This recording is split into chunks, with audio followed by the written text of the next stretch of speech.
आज हम एक आगम कहानी से जानेंगे कि जीवन में अगर हमें कुछ मिलता है तो वो हमारी योग्यता, समझ, सूझबूझ, बुद्धि, विवेक और हमारी जागरूकता से मिलता है। अगर हमें अपने जीवन में कुछ कमी दिख रही है तो उसका मूल कारण हम खुद ही है। हमें अपने आप को ही दोष देना चाहिए, पर अक्सर हम दूसरों को दोष देते हैं और उनकी सफलता को देखकर जल बुझ जाते हैं। सफलता दिखती है पर सफलता के पीछे की मेहनत नहीं दिखती। तो जो समझदार होते हैं वे अपना निरीक्षण करते हैं कि मैं कब, कहाँ, कैसे और क्यों विफल हुआ। एक सेठ था, उसके 4 पुत्र वधू थी। एक दिन सेठ ने सोचा, लोग मुझसे राय मशविरा लेते हैं, मुझे बड़ा आदर सम्मान भी देते हैं, मेरी सलाह की कद्र भी करते हैं, पर मेरे बाद कौन ये जिम्मेदारी संभालने योग्य होगा, इसकी परीक्षा करनी होगी। और परीक्षा की कसौटी होगी जो बुद्धिमान भी हो और घर की संपत्ति बढ़ाने वाली भी हो।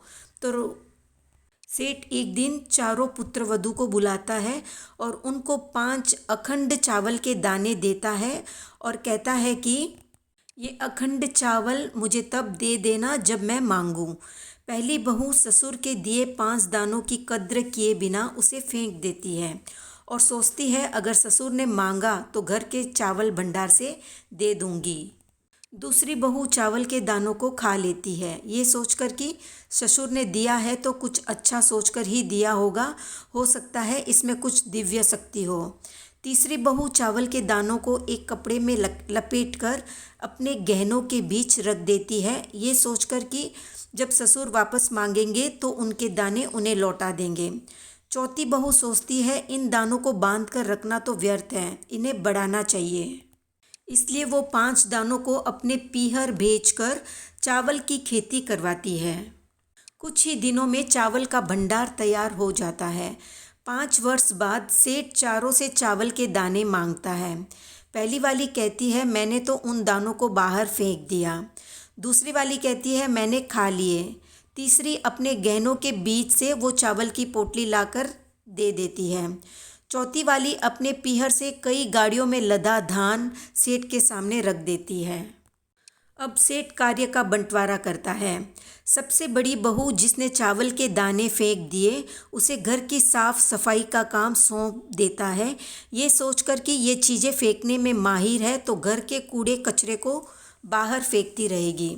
दूसरी जिसने चावल के दाने खाए उसे रसोई घर की जिम्मेदारी दे देता है, जिससे वो खाना चख चख कर अच्छे से बना पाए।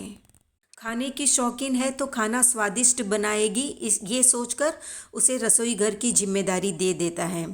तीसरी जिसने चावल के दानों की पोटली बनाकर संभाल कर रखा था उसे घर के भंडार की चाबियां सौंप देता है ताकि वो घर की मूल्यवान वस्तुओं की सुरक्षा कर सके। चौथी जिसने धान का ढेर लगाकर साबित कर दिया कि वो 5 दाने से 500 किलो चावल बना सकती है, उसे घर का संपूर्ण उत्तरदायित्व सौंप दिया, ये सोचकर कि वो घर की श्री वृद्धि करती रहेंगी, घर की धन दौलत बढ़ाती रहेगी अपनी सूझबूझ से।